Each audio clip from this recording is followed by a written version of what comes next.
大家好，今日係2024年嘅8月18日嗱。咁啊喺4-5年前呢，我同大家就導讀過啦，喺北京啊兩位經濟學家嘅辯論嘅，一個呢就係北京大學嘅教授張維迎，一個呢就係前世界銀行嘅首席專家林毅夫。咁兩個嘅辯論嘅重點係咩呢？林毅夫就總結啦，而家中國嘅經濟咁犀利啊，當時係中美貿易戰啱啱爆發嘅時候，咁咧佢嘅解釋就係中國經濟咁犀利啦，西方都要嚟打壓我哋咯。就係因為我哋有舉國體制，舉國體制咧令到中國咧經濟發展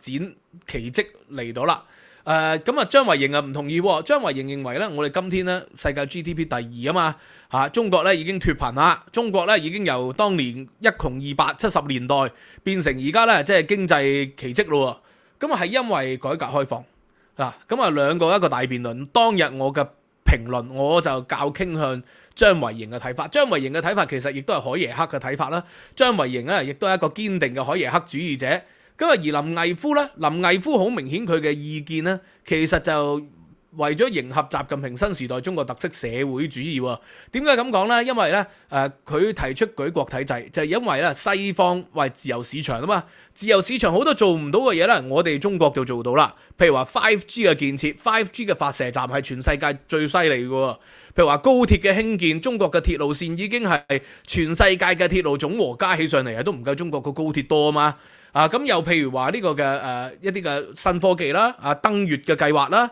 無人機嘅發展啦，中國都領先喎。咁所以由此可見啦，舉國體制咧係中國今天發展嘅一個重要因素。嗱，咁當日我嘅評論就認為，喂，蘇聯啊同埋中共早期啊毛澤東時代都搞過舉國體制喎，舉國體制自然有佢嘅好處啦。如果冇舉國體制，蘇聯同埋中國都唔能夠係做到原子彈。如果冇舉國體制嘅話咧，呢個5年計劃一個5年計劃都唔會令到呢個蘇聯成為世界即係最強嘅工業國家嘛。甚至乎能夠同呢個嘅納粹德國分庭抗禮喎，喺軍事上咧仲係佔優添喎。咁所以咧舉國體制有佢個道理。咁啊最近咧高志海即係中國嘅大外宣啦，喺半島電視台嘅訪問，接受英國記者嘅訪問啦，佢都提到中國舉國體制咧，我哋4個轆一架車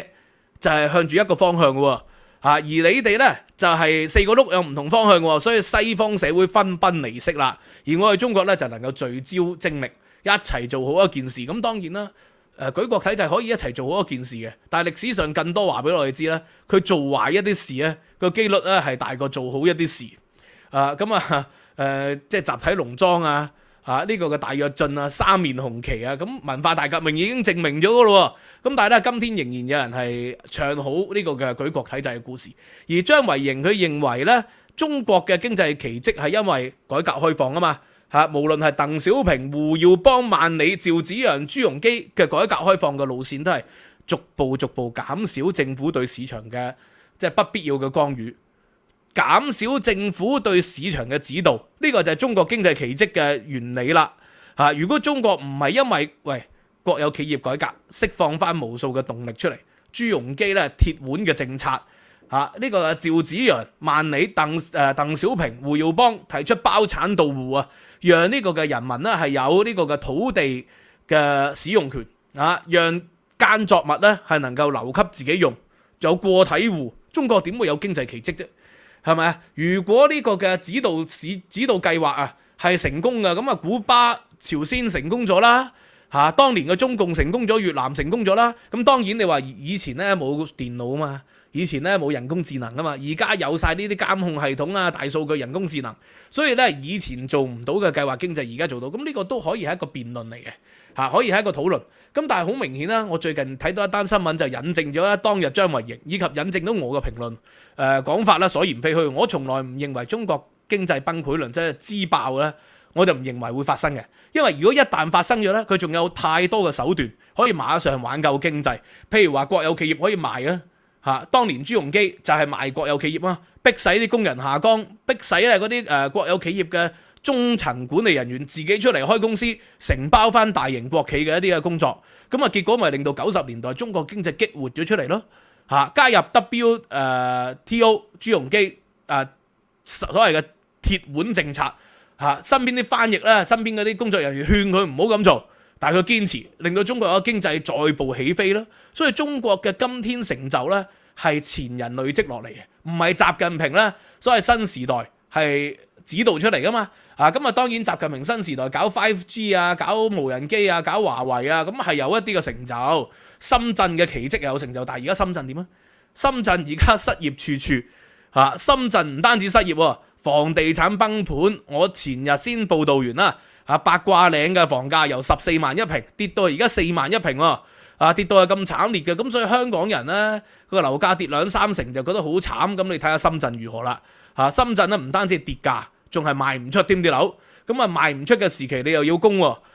想斷供都唔係容易，斷供變成失信人。所以點解深圳啲人會有咁經濟咁慘啊？其中咧就係過去嗰幾年習近平對各行各業嘅整頓，對白酒業嘅整頓，對遊戲業嘅整頓。遊戲業啊，咁深圳騰訊喂就喺深圳做總部噶咯喎，馬化騰係我哋深圳大學嘅校友嚟噶嘛。咁所以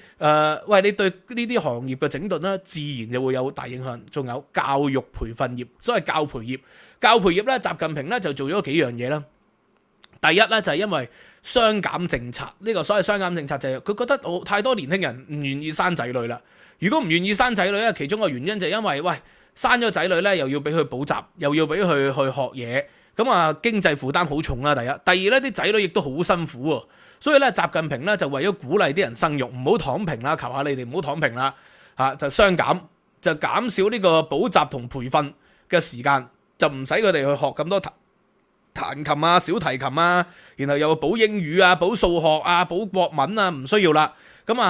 結果咧，雙減政策令到過去喺中國從事教培行業有1000萬嘅從業員，而家跌到得返500萬，有50%嘅人員咧係因此而失業嘅。新東方都要轉型啊！新東方以前係全國最大嘅呢個補習社嚟噶嘛。係嘛？新東方拍個電影啊嘛，中國合夥人啊，而家都要轉型啊，做網紅啊，做帶貨啊，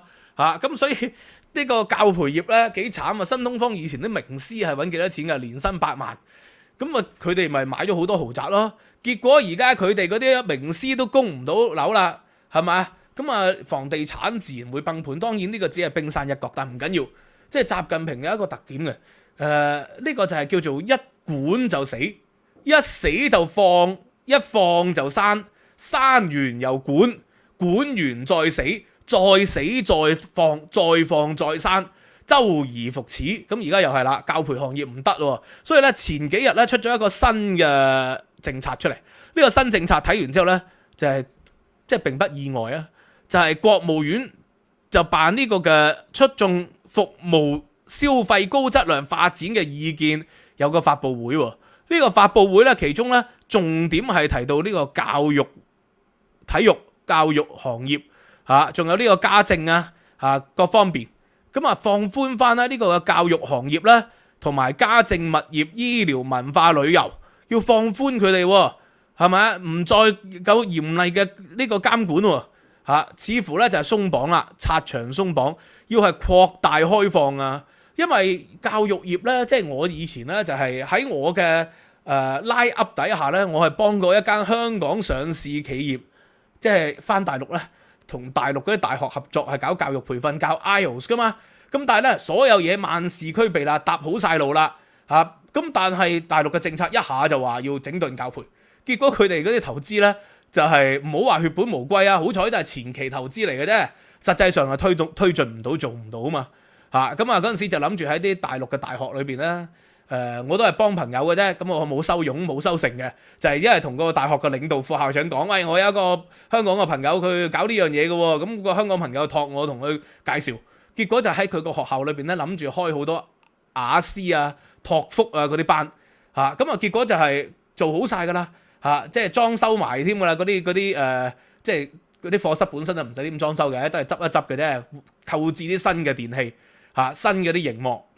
但係一個教培政策嚟咧，喂，嚴厲對付教培不特止，仲係對於英語學習咧就非常敏感，因為英語學習咧涉及到意識形態，你會唔會教下英語嘅時候係教埋呢個外國嘅意識形態普世價值啊？呢個七不講啊嘛，咁所以咧結果就血本無歸。咁而家就話唔係，而家佢話要擴大翻電信醫療教育呢啲開放。以往啊 CEPA 簽咗之後咧，話香港人可以翻大陸開學校俾港人子弟啊，結果咧無數香港人諗住翻去開港人子弟學校啦，都唔成功嘅嚇，因為涉及到意識形態。第二就係山頭主義啦。如果你要成功，你就一係個親戚係唔知邊個省委領導啊，咁你先有機會做到，否則一般人都申請唔到嘅。而家佢又知道嗰個迫在眉睫啦，經濟咧係如此嚴峻，所以佢就話咧要深化開放翻教育業啦。電信同埋醫療健康佢都話開放，咁但係事實最後會開放成點啊，不得而知。但係而家咧起碼咧要有外資准入負面清單喎，外資都可以搞教育喎，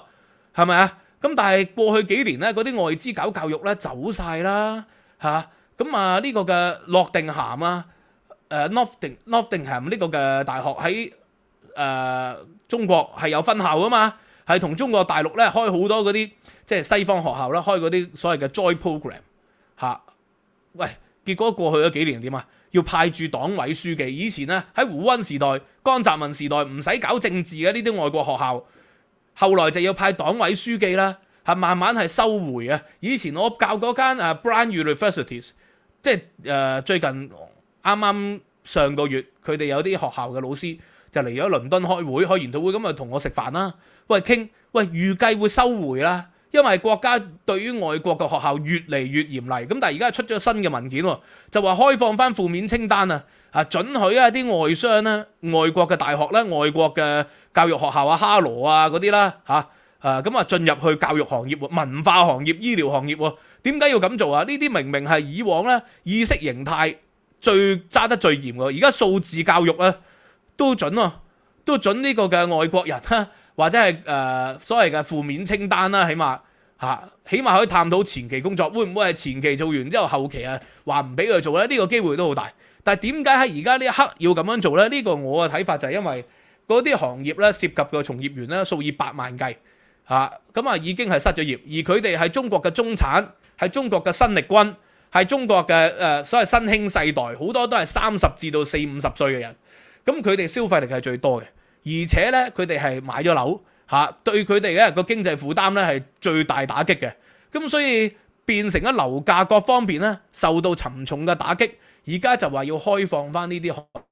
業，試緊水溫咧，起碼放緊文件出嚟。而家都係文件嚟嘅咧，真正要做都係遙遙無期。起碼喺習近平喺政治局常委裏邊，佢哋有啲聲音認為係要放喎，因為以前一管就死咗啦，有50% 嘅人失業就死咗啦。而家就要放啦，起碼就令到呢50% 嘅人咧揾翻工做先，翻去呢個本業，咁支撐起經濟